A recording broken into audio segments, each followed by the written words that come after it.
Tolo, your host, and welcome to the Dunamis EQ Leadership Podcast. We're here to empower you to lead yourself and others with emotional intelligence.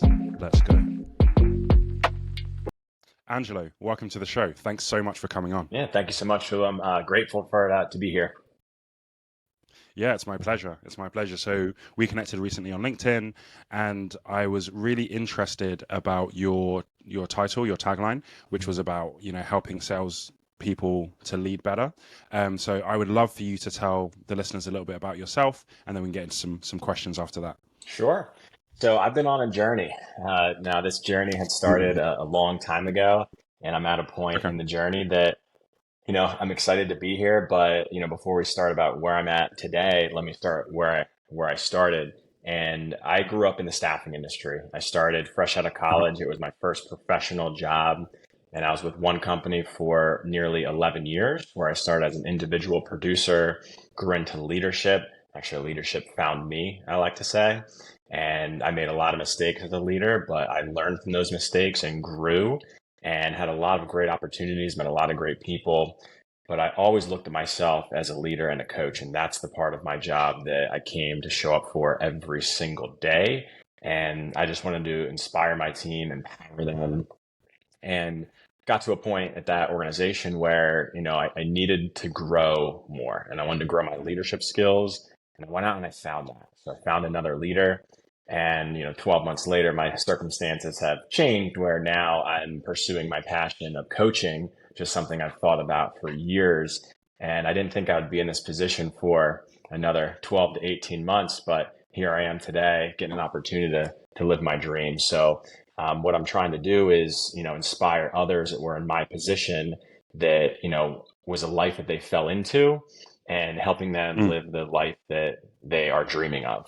And they don't feel that they're capable of doing it. So they need someone to be side by side with them, a leader and a coach, to help them get there. That's awesome. That's awesome. So you mentioned about you found a leader who you admired. So what was it about this leader that you admired, and how did you go about finding her? So I set an intention every morning, every night. I told myself I will surround myself with positive people who will help me grow. And I envisioned what that leader would look like. To me, I wanted the autonomy to build something from scratch, because I'm a builder. I love creating and I love molding and shaping things and building future leaders. So building something from scratch, I felt would be an amazing opportunity to be able to get that done. So the leader that I was looking for would be at an organization that was in a position that they needed a leader that could come in, just get it done. Something where it was a clean canvas, where they have the infrastructure set up for someone to come in and run with it, and someone that could teach me not just the business side of, operations, but the real people side of it as well. Because I'm a people leader. That's how I've always viewed myself. And I wanted to accelerate that as well. So I thought about what it would feel like when I had that. And honestly, it just came to me. Sought it, but I tell people, like, it really did just kind of fell in my lap, we'll say. Would you mind sharing the story of how it fell into your lap? Sure. So once I got to a point when I knew it was time for me to leave, and it was an extremely difficult decision because, I grew up at that organization and I loved everyone there. I had no particular reason that I had to leave, but I had this calling that if I wanted to grow, I knew I needed to find a new home and find this new leader as well.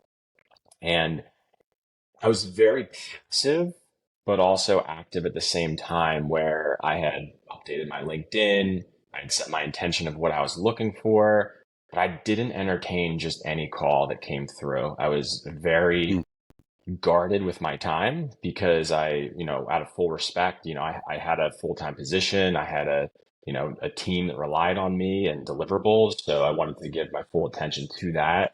So that's why I didn't just take any call, but something just felt right about the message that I got just to have a conversation. I was like, I don't know. It was an internal recruiter. And, I sat on it for about a day or two. but for some reason, I just felt that I needed to take the call. And it was only one of 3 companies that I took the call, and I'm Oh happy I wow. did. I mean, it took me a Okay. while, in the interview process, because I kept thinking, this is, too good to be true. And, I Mm. loved the leader, but I would ask her the same questions over and over to see if anything changed, and it didn't. So, it was all a good sign, and everything, happened for a reason. Mm. That's awesome. And you mentioned about leadership kind of came to you or it found you. So when did you start leading people? Officially by title in 2016, but Okay. I've been a people leader, all my life. That's how I've always viewed myself, because I've been that team guy that I'm always looking to build everyone up around me. And, I've never been the one that wants to, let's say, sports, never been the one that wanted to score the most points and then have my team suffer.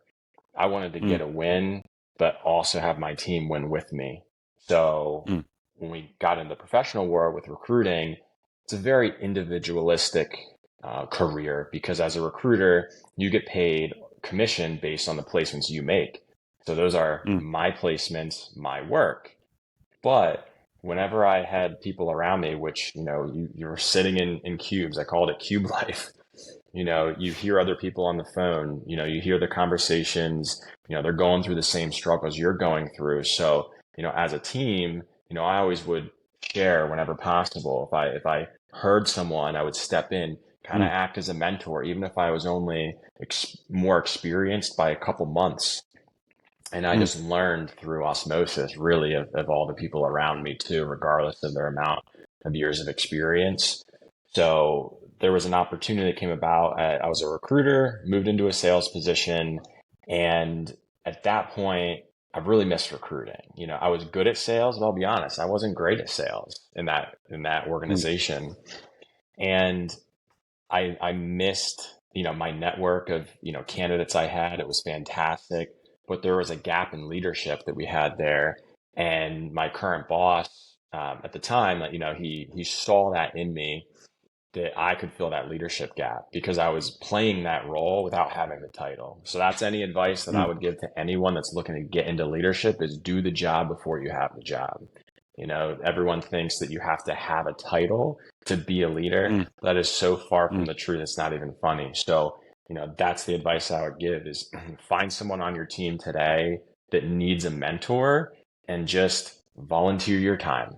You see them, just take them under your wing, and that's how you can get that leadership experience, without the title.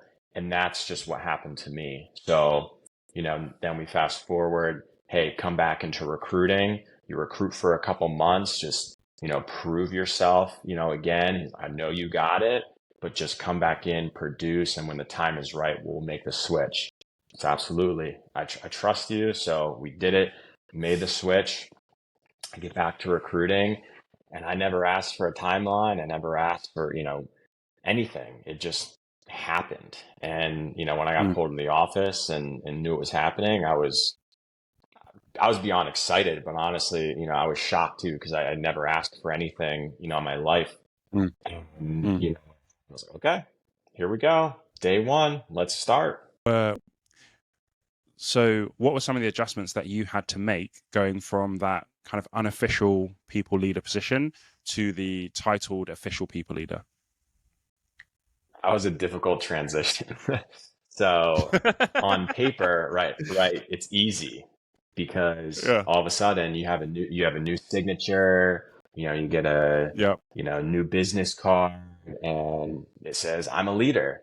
But Mm. nobody actually teaches you how to be a leader in that transition. So anyone Mm. listening who's been in that spot can resonate with that, where if you're promoted in a current organization from an individual contributor role to leadership, who are you Mm. leading? It's your Mm. friends, all your Yeah. coworkers. You've done happy hours with them. Yeah. You've shared Yeah. intimate stories with them. It's like they really know who you are, the good, the bad, and the ugly. And then all of a Yeah. sudden, you're their leader. Mm. So it's very awkward at first. The first time you have to do a one-on-one with someone and the performance isn't quite up to par, or the first Mm, time a friend or a coworker is late or, does something that, is at a detriment to the team and you have to coach them. So through no fault of my own, I understand that now. Those were, some of the, the struggles and failures that happened to me and happens to everyone because you don't know how to handle it at first. And you want mm, to take the easy path by not having a difficult conversation, which I mm, learned over the years that, those difficult conversations are the most impactful ones.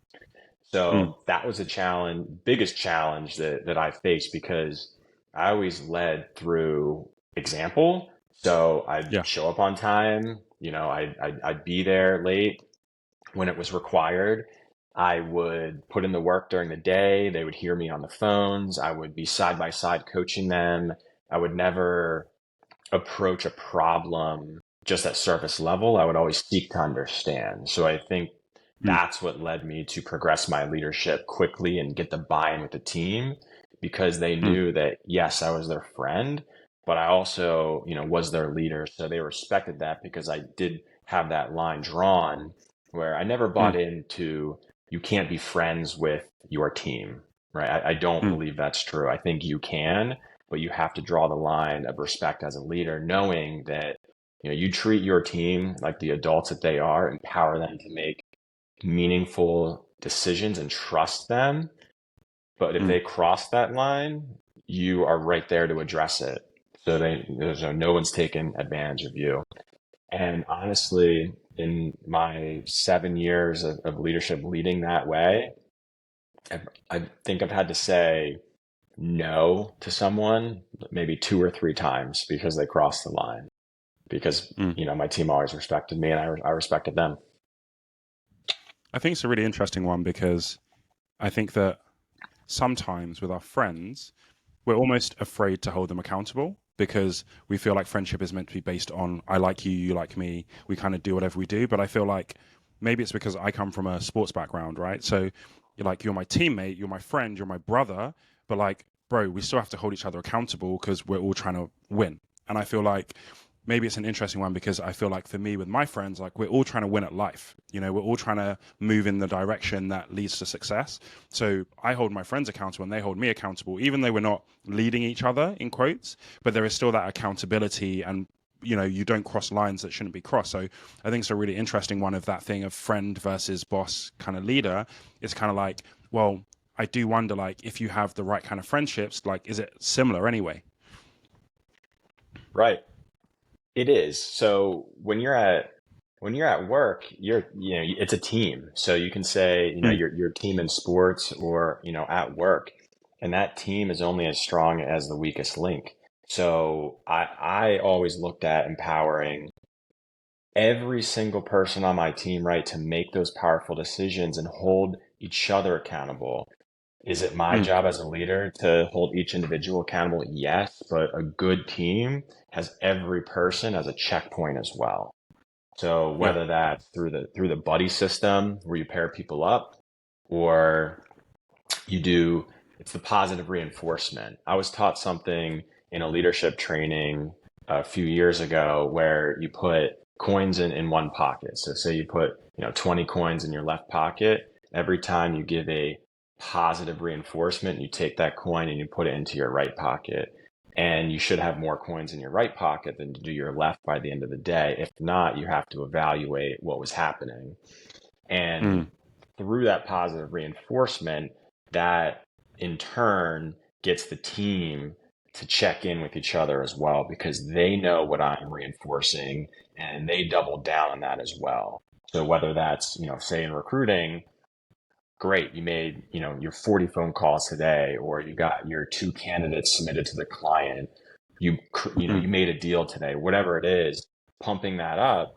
And then sooner or mm, later, you'll see the team as well, checking everyone and whatever goals you mm, set, then you'll start having them playing off of each other. And you can do that through mm. ways of, setting, team goals is one of the areas that I would love to build off of rather than doing individual goals. You build that team goal because then everyone has something to win or lose there. So it really keeps Mm. everyone, accountable. And it's regardless of your, friends or, coworkers, but I think we all kind of develop into friends anyways through that. That makes sense. One of the things you mentioned earlier was about the mistakes that you made and that you learned from them. What would you say was the mistake that you learned the most from? That's a great question. So I would say, okay, so it's one that I had touched on in that conversation where it's the difficult conversations because those are so meaningful and Mm. those are the ones we don't want to have. Mm. And I can relate it to recruiting. When you're speaking with a candidate and say you're trying to close a deal, the most important questions are the ones that are just, you don't know if you want the answer to. For example, you just interviewed for a client of mine and I ask you point blank, if we receive an Mm. offer, are you going to accept? That's very Mm. scary because if you say no, right, my heart's going to flutter and I'll say, oh, like that's, Yeah. my commission's dependent on you accepting, Yeah. this position. Yeah. So with our teams too, if their performance is low, we can not have that conversation and just see what happens because they're our friend and we don't want to have that difficult conversation. We don't want them to think that we're being hard on them or I'm not their friend. And we play these mind games as leaders with ourselves and it's a balance. But here's what can happen if you don't address that performance is they're not able to correct what it's needed. It could be a Mm. skill problem. It could be just, something in the environment needs to change. They need to be coached on a process. And if I don't address that difficult conversation, it could just continue going like this. And then before you know it, there's nothing we can do. And either, Mm. that person, quits or, higher ups see that number and then they come to you and say, well, something's got to be done about that. So having those difficult conversations, just addressing them, and then Mm. honestly afterwards, it's a weight off your shoulders. But I shied away from having those conversations early on because out of fear of, what would my team think? Right? They're my friends. I can't possibly, have this Mm. conversation. I wouldn't want to have this conversation. But the more I had them, just the easier it got.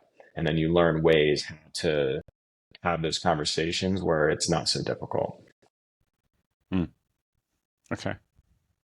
That makes sense. So what were some of the ways that you grew in your leadership? So was it a course that you went on? Did you get mentors? So how did you start to make that transition and grow into the kind of official leader that you had to become?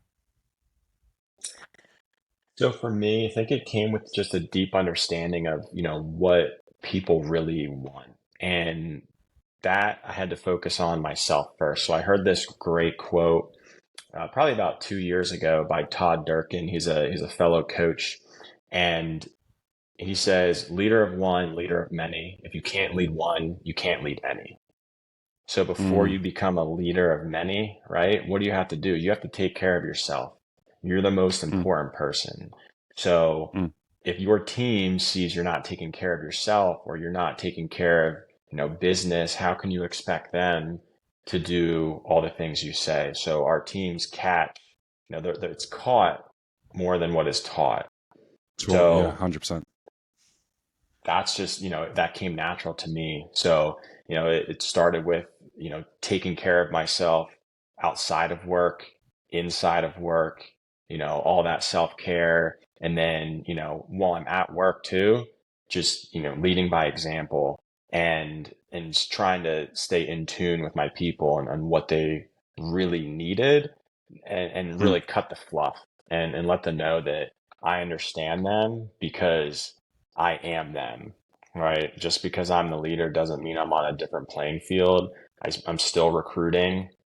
I was at that time when I entered leadership, but it just was a continual process of, understanding myself to understand, my team as well. And so what were some of the ways that you managed to understand yourself? Like, how did you explore yourself?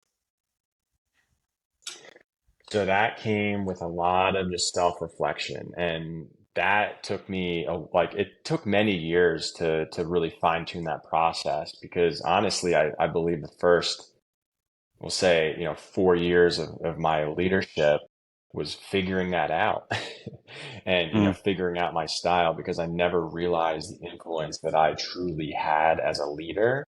And once I realized that, then I really started changing and impacting, more people. So that self-reflection I did, and that's just time away.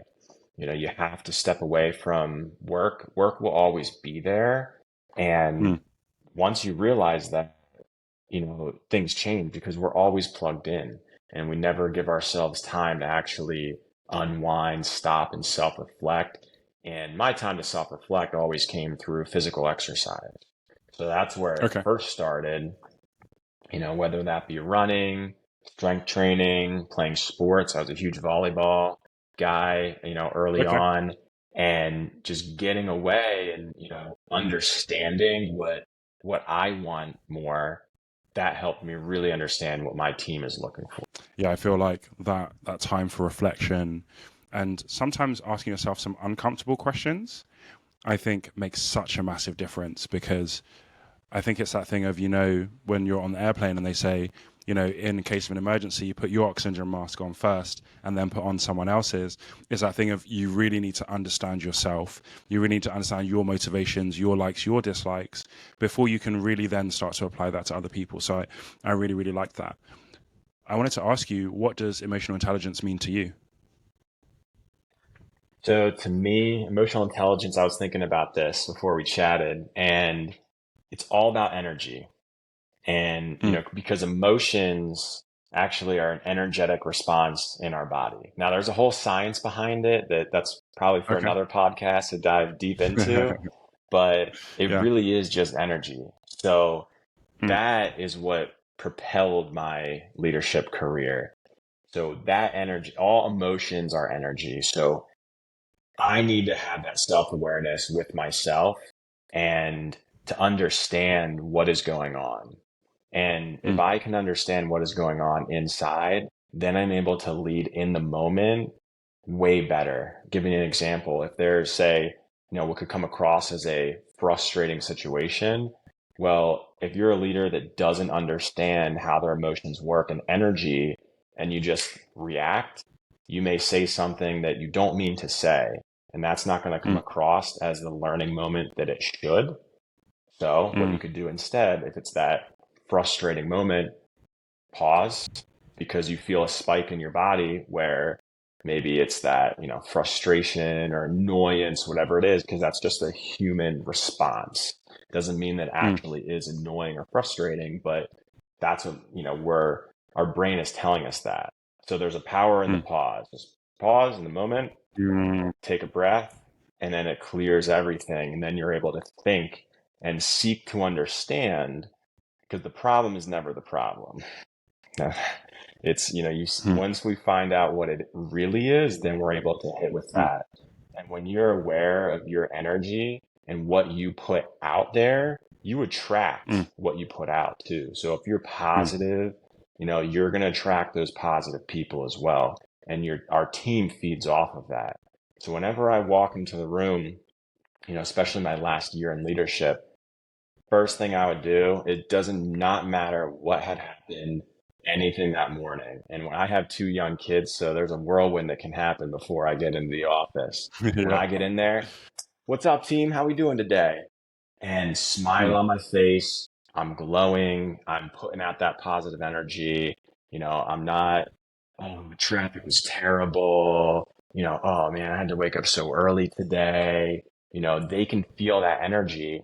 So mm. I treat myself as a self-proclaimed energy multiplier because I can feel that energy in my team. And they know that Yeah. if I sense any energy in them, right, that like positive energy, all I need is a little ounce, and I take that and I feed off of it, and I boost it Mm, up, and then I give that right back to them. And mm, my teams, it's just awesome things happen. And I built some really good teams that way because I actually saw people as they were. They were people, we're humans. And, Mm, they get frustrated. Again, I know that that's just our emotions. And a lot of mm, us are very reactive. So, I feel like I could talk about this topic all day because that's the most impactful piece of leadership that there really is. Anyone can learn the business that you're in, but me truly, I mm, feel that, as a leader that has a high EQ, I could go into any industry and start building teams because when you understand that energy and how it works, that's how mm, we get through our day, right? Is through our mm, energy. So, and mm, we have to be protective of it as well. So if I would see situations where my teams, it's just, it's easy to get frustrated over little things and just like let your energy spill out into these situations and then they're done for the rest of the day. But if you can teach mm, your teams how to protect that energy and become aware of how their energy flows and, where our attention goes, our energy flows, teach them that. And then, mm. awesome things can happen. I've never really thought about emotions as energy and about it's really like energy management because I think in the sports context, you've got to manage your energy, you've got to bring the right level of energy, but I've never thought about emotions in the sense of energy. So that was really, really interesting for me around EQ being really about managing emotions, which is about managing energy. I love that because you can almost influence energy in some ways as well. So I found that really, really interesting. What would you Yeah, say 100%. has been your biggest leadership success? My biggest leadership success, hands down, would be this happened probably within the last 2.5, 3 months. Okay. So, whole nother topic of leadership would be imposter syndrome that goes on with Okay. leaders. We Yeah. have the title, we have the experience, we have the positive reviews, we have the Yeah. face to face, comments of you're doing a great job, and you can see your own production numbers too, and doing a great job. But it's hard to believe that. Like imposter syndrome is something that I feel that a lot of leaders don't talk about, but it truly is there. Anyone Mm, listening can think about how many times have they thought like, "Ah, I'm not a good leader. I should have done this. I should have done yeah. that." And you replay everything on how you could have done better. And I lived that way for so many years, but it never stopped me from just pouring my energy out, my heart and soul to my teams. And, I was always looking to, seek to understand, and I wanted to make sure my team felt they were heard and they were seen. So I switched up how I did my monthly one-on-ones with my teams because I never liked them. Growing up in this industry, it's just all metrics based, and that's all that's talked about is what your production was for last month, areas we need to improve on. Maybe they touch on what went well, but a lot of times it's just, even if there's 9 things that went well, it's that 10th thing. Well, let's start improving on that. And let's only talk Mm, about that. And it really mm, gave me this bad taste in my mouth for one-on-ones. And that's just what I was taught, that's the way they were ran. Well, I started reading, and so honestly through LinkedIn, I can't remember who had posted it, but they were talking about a different way to run one-on-ones and give that space to your employees to be heard and be seen. Drop the numbers, drop the metrics, talk about mm, that if it something needs to be coached on, but give that unencumbered time to your teams that's just for them. So I mm, took that to heart. I sent a note out and told my team, I said, look, we're going to start doing one-on-ones a different way. Here's how we're going to do them. We have 30 minutes and this is your time with me. Now I shied away from one-on-ones a lot because I prided myself in just being involved with my team so heavily. I took for granted that the alone time is so impactful. So again, I would mm, call, text, messages, be right next to them at their desk all day, every day. So I felt that I was more involved than many leaders. But that alone time, I realized so much more came out. So what I said was, this time is yours. I do not want to talk about mm, numbers. What we're going to do is I just want to catch up. What do you need from me to be successful what's working for you, what's not. I want to know what's happening in your personal life too. We don't have to dive deep in it if you don't want to share, but I just want to know what's going on and anything that I can do for you. So I had started those conversations after, the first time doing them. I remember, one of my employees, he says to me at the end, I just want to let you, he's like, this was great. I appreciate you. I actually feel like you heard me. And he's like, I've never had that before in this industry. So thank you. Wow. And I was like, wow, that's awesome. But I didn't believe it. I said, okay, that's great. But maybe he's just trying to like be a friend. So let's fast forward here. A couple weeks later, I hired a new employee, and these two employees were talking, and they were on speakerphone, and they didn't realize, they knew I was there, but they didn't know that I could hear the conversation. Well, the employee that I had that one-on-one with, that gave me that awesome feedback, openly shared with the new employee, said, hey, by the way, I just want to let you know what Angelo's all about. And, as a leader, he's one of the best leaders I've ever had. And he really hears us, and he sees you. So it's just different. He's like, I've never had that. Wow. And so you're really going to like it here. And Tolu, let me tell you, that brought a tear to my eye. I'm serious. Because then, instantly, I snapped out of it, and I said, wow, this is why I'm here. Like, I really knew it, but I never truly believed in it. Because again, that imposter syndrome that, hangs around, again, it never stopped me from being the leader that I knew I was. But once that evidence that just hit me right between the eyes, it's like, all right, this is awesome. Here you go. And it took a long time for that to kick in. But, I'm glad it did at that moment, because it was very impactful. And I let him know afterwards. I called him maybe 2 weeks after, and I thanked him for that. I said, you didn't know I heard that, but I just want to let you know, thank you. And you have no idea what that meant to me. So it was great. That's such a beautiful moment, because, sometimes as leaders, you think, what would I want my team to say about me if I'm not in the room? And am I really living up to that? And you do question yourself, like, okay, am I actually doing the best by my team? So it's such a beautiful moment to be able to hear someone in your team talking about you when they don't know that you're there. That's such an amazing moment. Yeah. Tell me a bit about how you got into coaching. Well, that's an interesting story, I'll say, because for me, I always viewed myself as a coach. So as leaders, we are coaches, because we are with our teams side by side, and we're not managing them, we're coaching them daily. And I would look at that as something that I enjoyed to do. So I didn't love the business sometimes, but I loved leading and coaching my teams. So I viewed myself as a coach for the longest time, but I never had that official title. And I coached candidates too, on the phone, constantly, walking them through the job seeking process, walking them through interviews, coaching them for interviews, coaching them how to deal with counteroffers, what to do, when they start their careers, when they start their new jobs. So I've had that coaching hat on in just various roles for a long time, but I never officially had it. So I thought years ago, what would I do if I wasn't in staffing right now? And instantly coaching came to mind. I thought, well, maybe I'll do a fitness studio. I just love physical fitness, and I can be a fitness instructor and a coach that way. But that wasn't enough for me, because I felt that, the coaching that I can provide people, it's very holistic, and it's really more for, your life. It's, it's your leadership skills. It's physical fitness. It's our lifestyle, our career, our mindset. But I always talked myself out of it, because I didn't feel that the time was right. I was comfortable.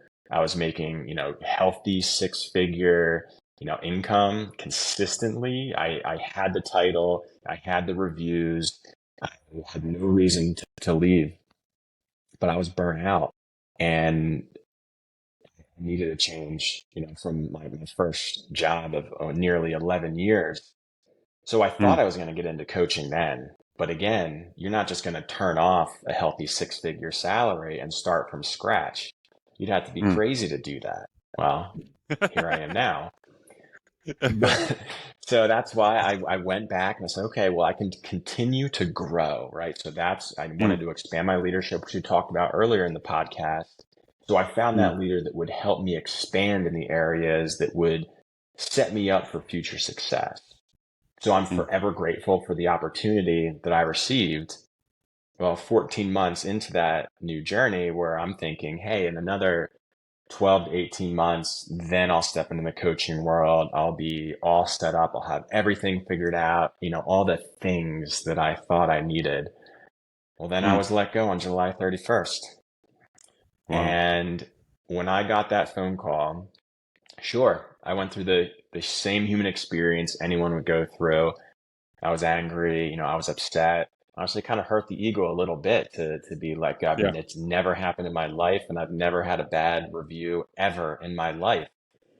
And one thing that didn't happen though, I never questioned my self-worth and I never questioned who I was because I knew it. Mm, And mm, as soon as that phone call ended, the first thing I said to myself was, all right, day one, let's get started. I'm a coach and I'm going to announce this to the world tomorrow. So I set my alarm for 5 a.m. the next day because I knew that when life works best for me, I get a good workout in, I have a good breakfast, and I just get going for the day. So I said, I'm not going to let this stop me. I'm going to inspire folks. I'm going to get my journey started and let's go. mm, So it was mm, very scary, but especially walking in that door that night and telling my wife, but I had all the plans and I was mm, excited. I was coming at it from a place of gratitude and I did mm, just that. I woke up at 5 a.m. the next morning, I grabbed my 40-pound sandbag. I did a hike around our field and did some sprints, got a nice sweat on. And then I posted on LinkedIn and I announced it to the entire world. And I said, I'm a coach. And the very next mm. day, I opened up my business and my posting has not stopped up until this past weekend was the first time I took a break just to be more present with my family over the weekend. And Mm. it's been so meaningful to me, to the people that have reached out and just been so supportive because I've had a lot of people in my life that I've helped and they've just straight up asked, can you just be my coach? Like, yeah, like, I appreciate that. That's not really like what I do. I'm your friend, Mm, or I'm a family member. I'm happy to just, help you. But I never thought I would make it happen. I thought it mm, was something like way in the future. So, I took a mm, circumstance that I could be down and out, right now, but I took it as this is the sign. I need to get this going. I've always said I'm a coach. I'm never going to get this opportunity again. So I need to hit the ground running. And that's just exactly mm. what I did. Yeah, that's amazing. That's amazing. And what are some of the things that you teach in your coaching? How does it work? So, great question. So, my niche that I'm focusing on is sales and staffing professionals because I lived in that world for 12 years, and it's a high production, high stress environment, and nobody Mm, goes to school to get into sales and staffing. Typically, we all fall into those roles, and what keeps us there is the money usually because we can make really good money, but you also have to put in a lot of hard work to get that. And mm, through that hard work, don't get me wrong, you can have a lot of, amazing successes, but at what cost? And then this isn't to say that, hey, don't get into staffing, don't get into sales, but what I am saying is be aware of the impact that that environment is having on you. Because to be able to mm, survive in that environment is not enough. You need to thrive on it. And you need to do a lot of self care. And honestly, a lot of high performers, which I was and still am, cannot get out of our own way. So we fall into this life where we get stuck in it. And again, we have these golden handcuffs because we're making good money and we don't feel that we can get that somewhere else.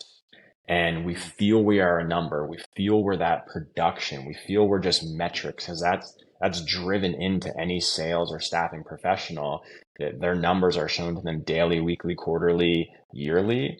And what you are is that number next to your name. And when you start attaching your self worth to that number, your title, your paycheck, it is just a recipe for disaster. At some point, it's going to hit. It could be in your mid 20s, it could be your 30s, or you could snap your fingers and you're in retirement and you realize that you are working 60, 70 hours a week, didn't spend any time with your family, and now what? You don't have anything to show for it. So, what I'm looking to do is fill that gap in the industry where, folks that feel like they're stuck, they're on the verge of burnout, they don't want to go to their leader and say that. They don't even want to talk to a colleague about it. They probably won't even mention it to their families. It's just going to physically manifest through the stress, the frustrations that they show outwardly because they can't talk about it with anyone and they don't know how to work through it. They don't have that self-awareness to realize their thoughts control their emotions, and then it controls our actions and then the results we get out of that. So I look at it through 4 pillars. First, we need to work on mindset because it all starts up here. That's the game we need to get right first before we can do anything else. I have a lot of folks that come to me and say that they're just, they'll be happy when they make more money, or they'll be happy when they get a new career, and they may want to shift out of this or, get into leadership. You can't. I say let's take a pause because usually we'll get into this habit where we constantly are pointing the finger and play that game of I'll be happy when. So we need to adjust our thinking because our thinking patterns that controls our life. So we have to think differently, not just reframe our thoughts, but we have to rewire them. So there's a system around that I want to coach everyone how to do that. Once we fix our mindset, well, I want to work on our lifestyle as well. Because when you work on your lifestyle, that could be through our physical fitness, through mindfulness, getting in touch with ourselves, gaining that awareness. I'm not out to have people do these massive changes because massive changes do not work long term. You see a lot of programs out there that are promising these crazy results in 30 days and it's going to be life changing and you're going to think differently and you're going to lose 30 pounds and you're going to get the career you want and you're going to be successful. I mean, show me anything that really happens in 30 days and I'll sign up myself if you can guarantee it. Yeah. But what I've learned is through small daily action, that equals massive results. But we are hardwired to want to put in that massive effort to get massive results, which can it happen? Absolutely. But that is a high risk of massive burnout as well, because it is simply not sustainable. Think about it in terms of your eating. So how many people do you know that have said, I want to lose, 10 pounds? So they say, well, I'm not going to touch a single carb. I'm going to cut out all my sugar. I'm going to stop drinking. And they make all these wild changes. And how long does that actually last? It lasts until the first weekend. Like, oh, well, I was at a party, I was with my friends and, I just figured I'd let it go. Well, I want to coach people that they can do all of that. I want to teach them to observe, their habits and look where they can make just little micro adjustments, because you start stacking those one on top of the other. So it could be, we look at your diet and we just find one thing that we don't even have to cut out completely. We just cut back on. That feels pretty good. You kept a promise to yourself. You didn't, have that one thing or as much of it for X amount of time. So now it feels good. Let me cut it out completely. Let me find something else. And you can do this with any habit you have in your life. It doesn't just have to be food.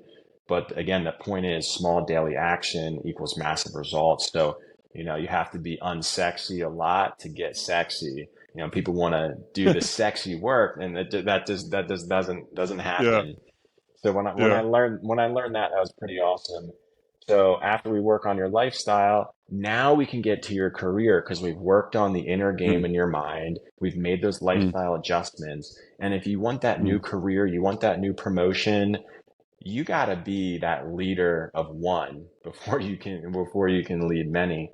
So now we can tackle that. And I have 12 years of industry experience in the recruiting game. So, and 7 years as a leader. So if you want to get into leadership, great. I can help you. I'll show you what you got to do. You want to get out of recruiting? Great. I can help you. Let's do it.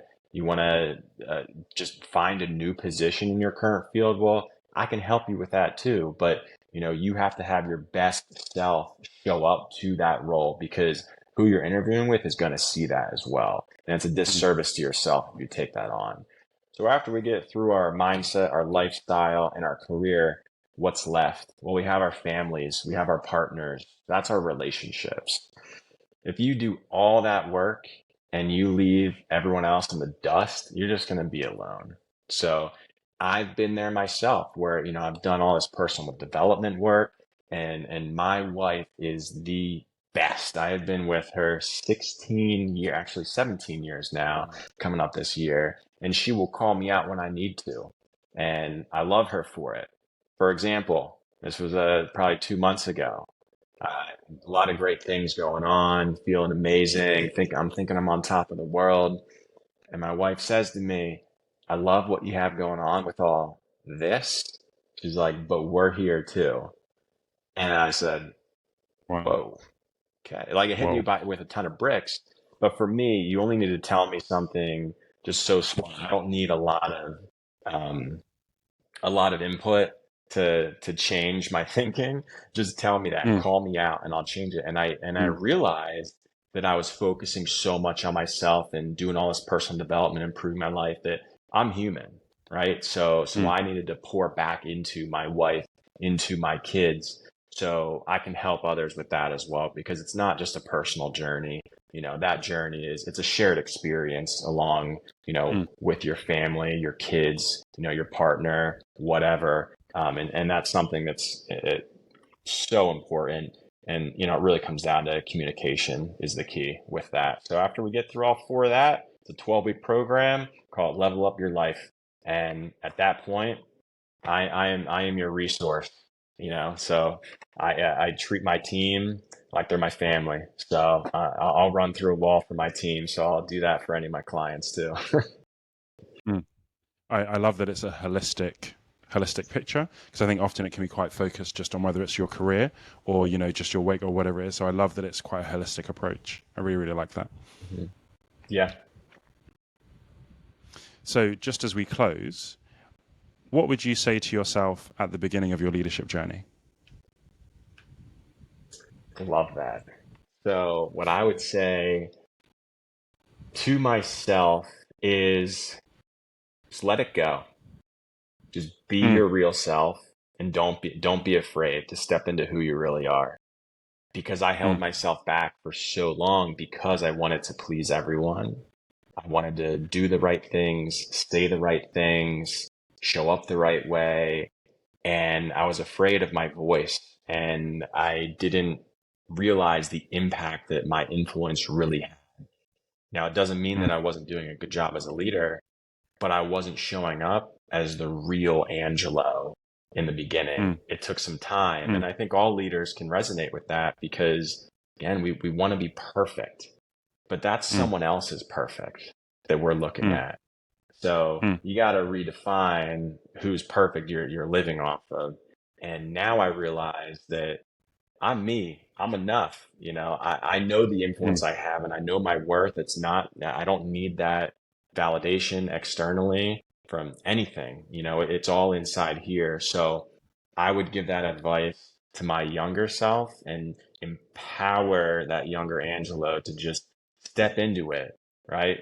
Walk into that room, be confident, mm, put your mm, energy out and just build everyone up. And mm, it's okay if you fail, because mm. no one's going to care. You're a you're a human being. Yeah, And yeah. when I made mistakes, later in my career, I would just admit it, and I would or openly say, I don't know. What do you Mm, think, to one of my mm, team members? mm. So I think that would just be so impactful to me early in my career. And I think it would be amazing if I had that. But everything happens for a reason. It's a journey. So I'm glad that no one did say that to me 100%. at the time. Maybe I wouldn't have been ready. Hmm. Yeah, I think there's so much value in the Hmm. process and the journey that you go on to get that understanding. So I think it's great to look back, but I think, it's important that you enjoy the journey and value the lessons along the way. So yeah, I hear what you're saying. Thank you so much for your time, and thank you for sharing. I really enjoyed our conversation, and I'm sure everyone that listens will as well. So thank you so much. Right back at you, Tolu. Thank you so much. I'm forever grateful for you. I'm glad we met, and this opportunity has been amazing. Thanks again. Yeah, my pleasure. And thank you guys so much for listening, and we'll see you on the next episode. Thank you for watching this episode of the Dunamis EQ Leadership Podcast. If you enjoyed this episode, flick through our channel and there's loads more that you can watch. Don't forget to subscribe to the channel so that you can hear first when new episodes drop. We'll catch you on the next episode.